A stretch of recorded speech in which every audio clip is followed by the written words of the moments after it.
Police Commission. We're going to get Chair Shaheen online. She is attending remotely, so I'll just pause briefly. Good evening, everybody. I'm here. Can you hear me okay? We can, thank you. Thank you. Terrific. So I'll begin by calling the meeting to order and asking Captain Maloney to lead us in the Pledge of Allegiance, please.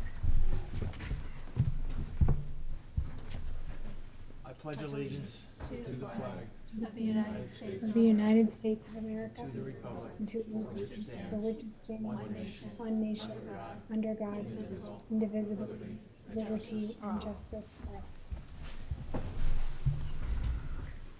Thank you all, and we're going to start by asking for a motion to suspend the rules so we can move up the agenda item of the swearing in of our newest officer and the pinning ceremony for an officer who's recently been promoted, who we're excited to celebrate. Can I get a motion? I move to suspend the rules.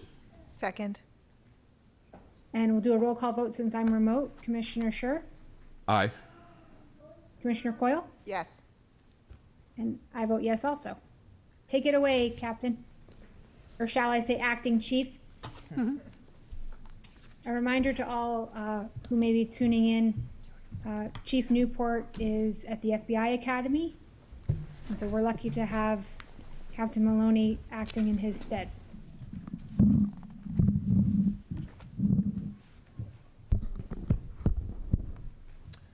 So good evening, everyone. Thanks for coming here this evening. We are short one officer, our newest officer, Ian Esthethio, who we would be pinning his badge on tonight, but he's currently on shift, and by virtue of the fact that he's not here, I would say that he is tied up at the moment. So if he does come during the course of the meeting, we can adjust it and make those arrangements. There we go. Yeah. So that being said, with our promotions, we've had several over the course of the last month. Not able to make it here tonight is recently promoted Captain Chris Cummings, who is unable to attend due to a scheduling conflict. And also Lieutenant Tondra was a recently promoted lieutenant as well. And he is unable to attend as well. Although we do have Lieutenant Eric Benson here tonight with his family. Eric, I'd ask you to come up if you could, please.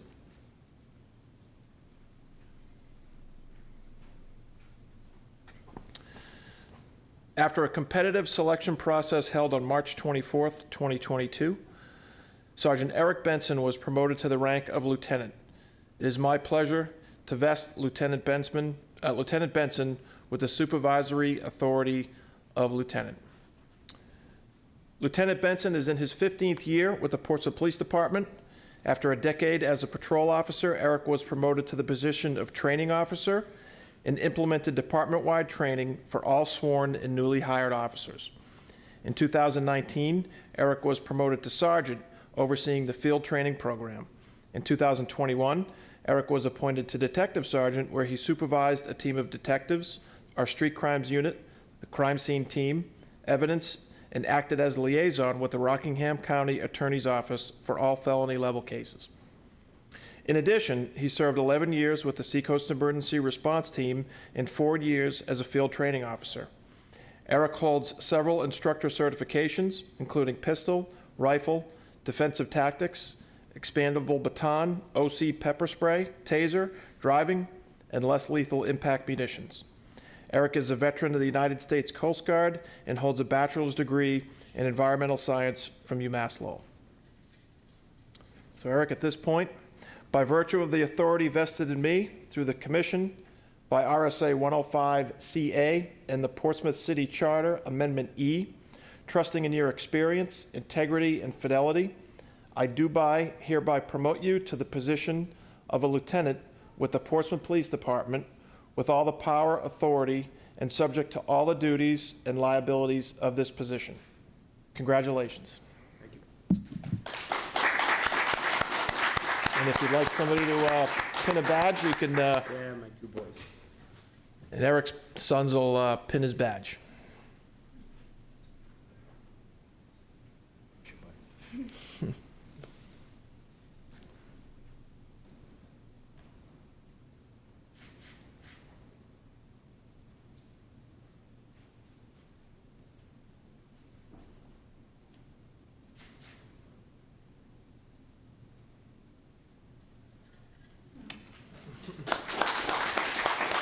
Congratulations, Eric. Yeah, congratulations. You want to take the commission?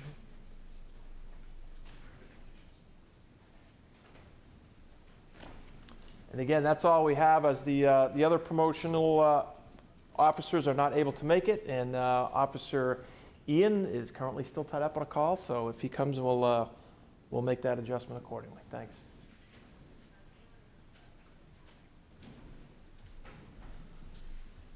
Thank you so much. Thank you, Lieutenant Benson.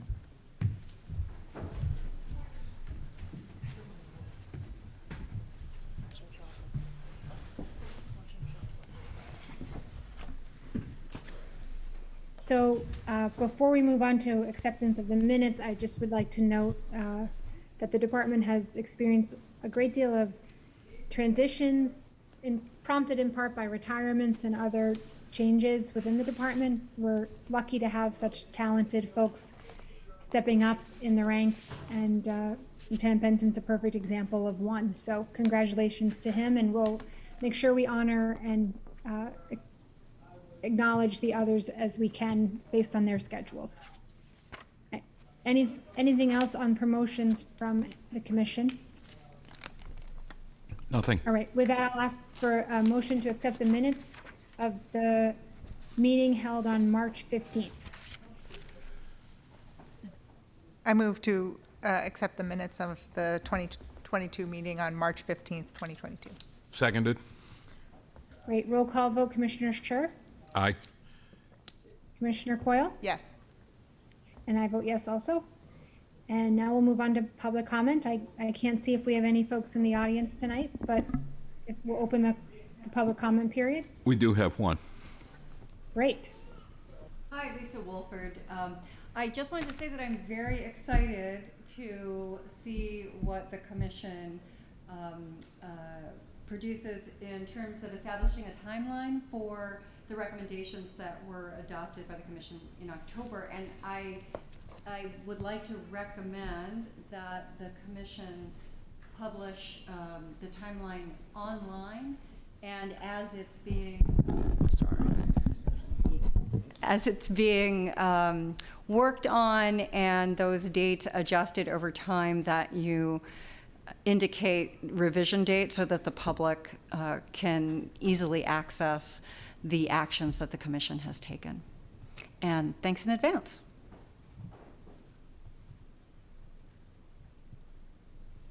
Terrific. Anyone else there for public comment? And I don't see anyone online.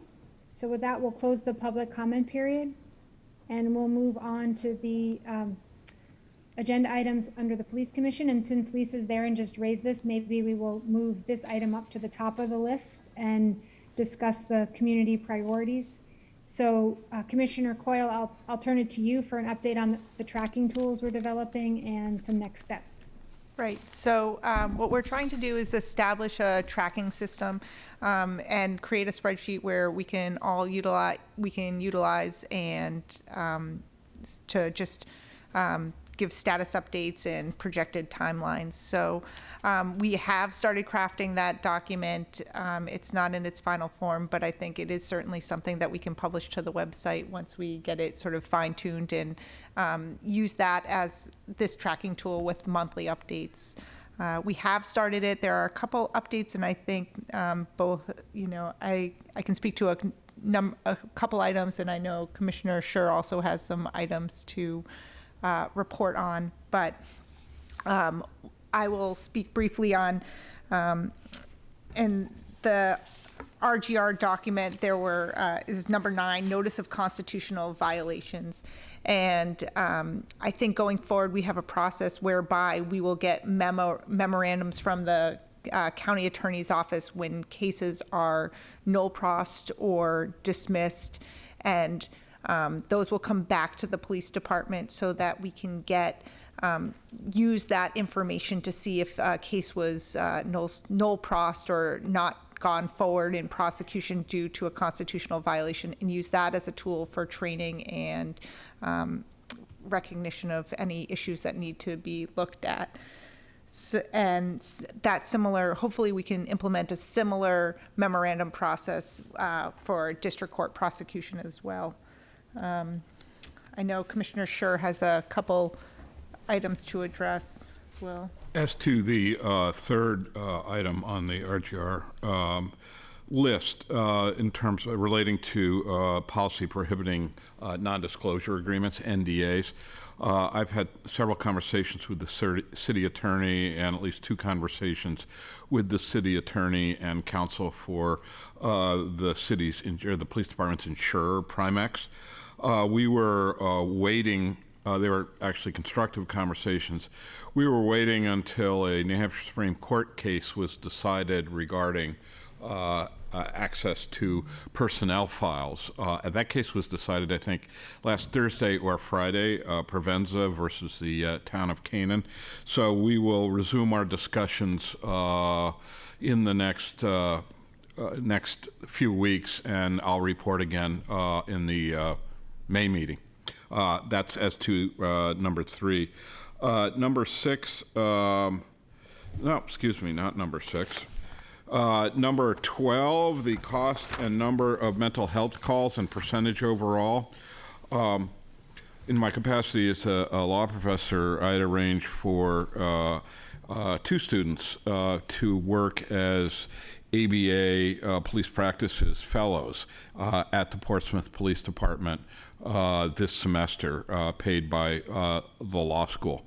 And one of them was collecting 2 years' worth of data from the dispatch logs. What were the nature of the calls in which officers were sent out? And she is close to completing an overview of that data. We created 7 to 9 categories in which to organize the calls to see broadly what the focus of the calls were.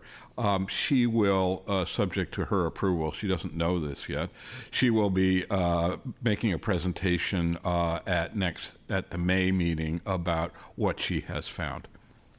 And finally, as to the use of mobile crisis response team, that is active now. It is not fully up and running and fully functioning. That will occur in probably the beginning of July, middle of July, but they are actually operating now. The delay doesn't come from the Portsmouth Police Department. It's a state-based organization process, and it's a slow process to transfer the systems that were in place before into this new system. But we hope to have that in place by beginning middle of July, and having them responding to a lot more calls.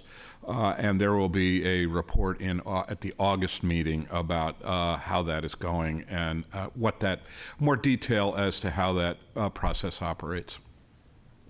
And then just stepping back for just a minute, I mean, we have successfully, the police department has done a nice job publishing all the SOPs to the website.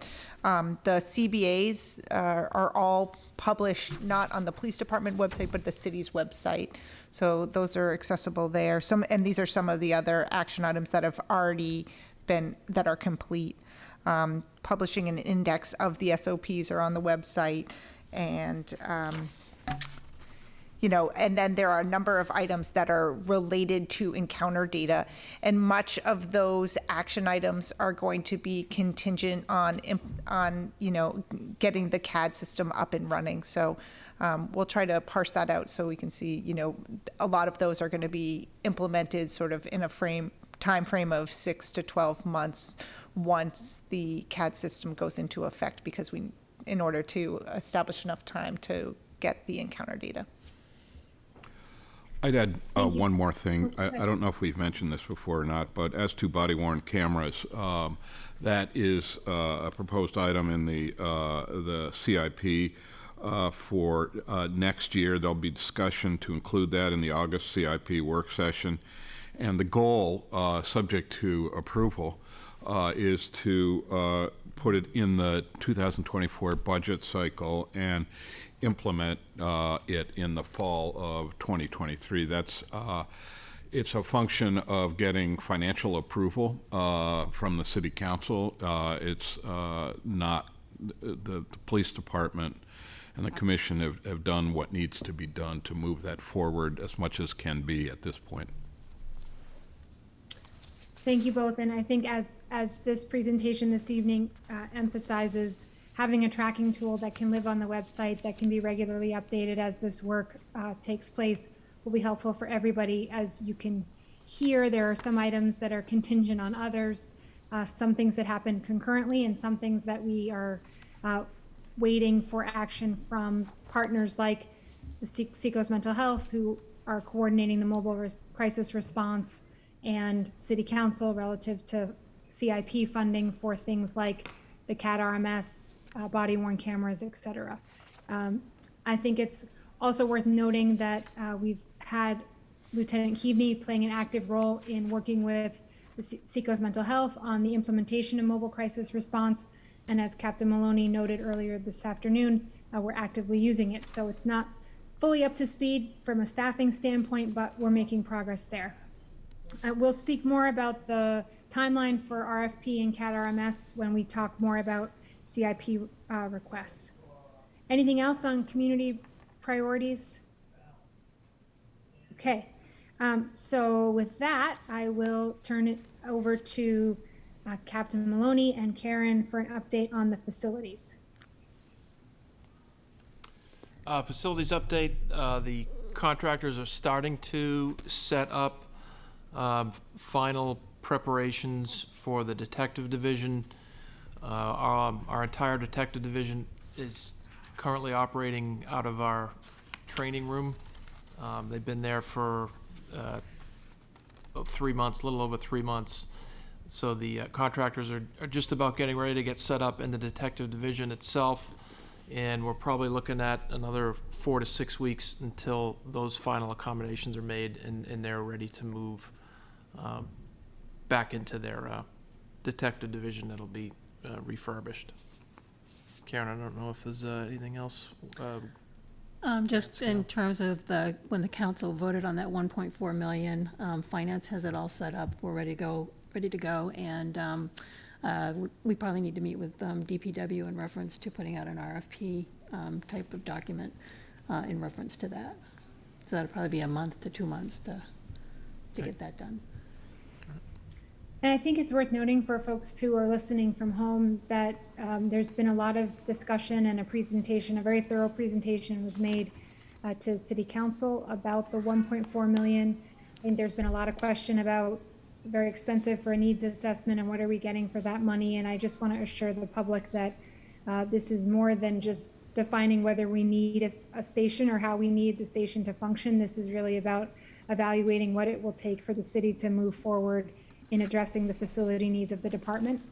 And we're grateful to the council for moving this forward. The prior council had approved the funding or had approved the initiative, but this was an approval of the funding of 1.4. So we're grateful to the council, and I know we've had extended invitations to folks on the council for a tour of the PD, and folks, some members of the council have already taken us up on that invitation. So we welcome anyone who's interested to come through and see the current condition of the police department. Anything else on facilities anyone would like to cover or discuss? All right, let's move on to, we covered the community priorities, so let's move on to discussion of the budget work session and planning and where we are with CIP requests. That I turn it over to Karen. In reference to the planning for the FY23 budget, the public hearing is on May 9th. That's going to be the entire budget for the city. And our work session with the city council is on the public safety night. We'll be on with fire, and that's May 10th, and they're both at 6:30. In reference to our budget prep, the finance department has finalized all the budgets for the city. Due to retirements and whatnot, the final number that we came in at is $13,156,399, which is a 4.8% increase. That's down from the last meeting by $9,307. Basically, again, due to the retirements. So that's our final number. In our public hearing, we had talked about a market adjustment to sworn salaries. The city manager has a special section in our budget, and I believe the fire budget, discussing that and the cost of that. So it's not included in our base costs, but as a supplemental discussion piece.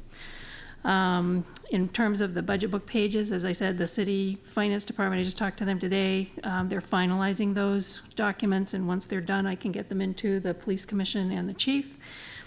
And in terms of the strategic plan, we're going to be meeting this week to finalize just pieces of that, and we'll get that out as well. We're trying to get that out to the city council, to the police commission, the chief, prior to our work session. So that's still the goal. We'll get a draft out for that. In terms of grants, I guess since I'm continuing on with everything else, you'll have a CERT grant here that you're going to be approving, and the Bulletproof Vest grant application just came out. We usually get about 12 to 14 Bulletproof Vest grants awarded for vests, and they pay 50% of a Bulletproof Vest. Karen, can you share just an update on the timeline for the CAD RMS system and where we are with the RFP process? The IT manager, she just sent out an email about a week to a week and a half ago, asking everybody to review the two submissions. Again, it's a very costly item and really needs a lot of attention to the detail of that. So I'm sure a meeting will be set up shortly to discuss that, and I would imagine probably within the month we can make a decision as to which vendor gets chosen. Great. Commissioners Scher or Coyle, any follow-up questions for Karen on those items? None at this time. Nor I. Great. Okay, so Acting Chief, we'll turn it back to you for your other items on your agenda. Okay. First off, I'd like to congratulate Auxiliary Police Lieutenant Elena Blaze, who marked her 20th year with the department earlier this year. Elena has been with the auxiliary unit that entire time. Recently, within the last year or two, promoted to lieutenant and currently oversees our auxiliary unit. Elena's been a tremendous value to the department and the city in and of itself with her institutional knowledge, her leadership. She really manages the oversight of the day-to-day operations of the entire auxiliary unit with very little input. And we have very few auxiliary officers who have been here for that time, and Elena is the newest 20-year veteran. We're great to have her on the unit. We're lucky for her service and her leadership, and she also serves as a part-time evidence technician and a police dispatcher as well. So she technically wears 3 different hats around the station, but that's quite an accomplishment for Elena for 20 years of service with the auxiliary division. Karen had previously mentioned grants. We have 2 grants for acceptance. The first one is a Homeland Security grant. The grant award amount is $29,024.39. And this is from New Hampshire Department of Safety. And this grant is earmarked for the Seacoast Emergency Response Team and equipment specifically for search and rescue equipment, for the purchase of additional safety equipment and search and rescue equipment for members of the Seacoast Emergency Response Team. I move to accept the Homeland Security Grant award in the amount of $29,024.39 from the New Hampshire Department of Safety for confined space search and rescue equipment for the CERT team, and ask that it be forwarded to the City Council for their action. Second. A roll call vote, Commissioner Scher, Aye. Commissioner Coyle, Yes. and I vote yes also. The second donation is a the first one was a grant, not a donation, of course, but donation number one is a donation in the amount of $5,000 from Wilcox Industries Corporation for the Portsmouth Police Honor Guard to attend specialized training, as well as attend the Police Memorial in Washington, D.C. to represent our department. A previous PPD K-9 will be added to the memorial to acknowledge his line of duty death. I move that the donation in the amount of $5,000 from Wilcox Industries Corporation for the Portsmouth Police Honor Guard to attend specialized training, as well as attend the Police Memorial in Washington, D.C., be forwarded to the City Council for their action. Second. On a roll call vote, Commissioner Scher, Aye. Commissioner Coyle, Yes. and I vote yes also. Second donation is a donation in the form of 5 $20 gift certificates from JL Nails and Spa on Woodbury Ave for the Portsmouth Police Department. And I move that the commission accept the donation in the form of 5 $20 gift certificates from JL Nails and Spa for the Portsmouth Police Department, and ask that it be forwarded to the City Council for their action. Second. Roll call vote, Commissioner Scher, Aye. Commissioner Coyle, Yes. and I vote yes also. Next, I'll read a letter that was recently addressed to Chief Newport that was received about the actions of an officer on a motor vehicle stop recently. Dear Chief Newport, this is a good letter. About a month ago, my wife Kathy was stopped on Islington Street by Officer Mark Dente in a marked unit because she had an expired inspection sticker as well as an expired registration. Recently, we transferred this vehicle from company ownership to personal ownership, so there was some confusion on our part that allowed these things to expire. We want you to know how professional and courteous Officer Dente was. As a former police officer for the town of Hampton, I knew that not only could he have written her summons for each of these offenses, but he could have towed her vehicle on the spot. Instead, he asked her to get the vehicle registered and inspected, which she did so immediately the next day. Kathy was extremely impressed and thankful for how he handled the situation. Please pass on our thanks to Officer Dente. Thank you again, and stay safe. Stay safe. Warmest regards, Donald Cook of Rye. And before you move forward, Acting Chief Maloney, in the spirit of letters of recognition, I think it's also worth pausing and making sure the community has heard about the role that K-9 Nico and our search team played in search for a missing couple in Concord. They were ultimately discovered, and that has been ruled a homicide. But our K-9 Nico was involved in search and seizure of information, hopefully that will be critical to the investigation of their murders. And I'm happy to share, maybe could share some on social media, pictures of K-9 Nico doing his work in that search and rescue effort. It was, truly not the outcome anybody wanted, but hopefully his contributions will help with the investigation.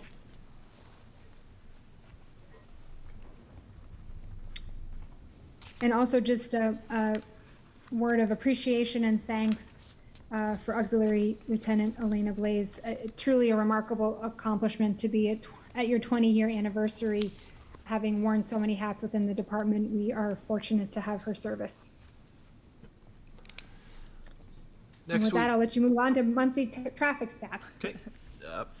For the month of March, we conducted 777 motor vehicle stops, 45 summonses were issued, and there were 45 reportable motor vehicle crashes. And on to the financial report. This will be quick. We've completed the third quarter of the fiscal year. We're 1 point better than last time. Last time it was 2.59. We're now 3.46 below the cap, which is good. We're still watching overtime due to all the vacancies. And now, because of all the vacancies, we're also watching our recruiting lines. They're well above the percent that we're supposed to be at for this part of the fiscal year. But it looks so far that we're going to be ending in the black and hopefully returning some money to the city. An impeccable track record, Karen. Especially given all the circumstances of the last year. It's very impressive. Commissioner Scher or Coyle, do either of you have questions for Karen on that report out? I do not. Nor do I. Okay, great. So that brings us to miscellaneous or other business. Would either Commissioner Scher or Coyle have anything they want to raise under miscellaneous? Nothing from me. And I don't either. Well, before we adjourn, I just want to publicly thank Captain Maloney, Acting Chief Maloney, for taking on this leadership role. It has not been an easy few weeks, highlighted or punctuated by a visit from the President, which always adds a little complexity. But we appreciate you handling your first commission meeting with such poise, and we are grateful for your leadership in Chief Newport's absence. Thank you. So Thank with you. that, if I could get a reminder to everybody, our next regular meeting will be May 17th. Same time, same place. And with that, I'd ask for a motion to adjourn. So moved. Second.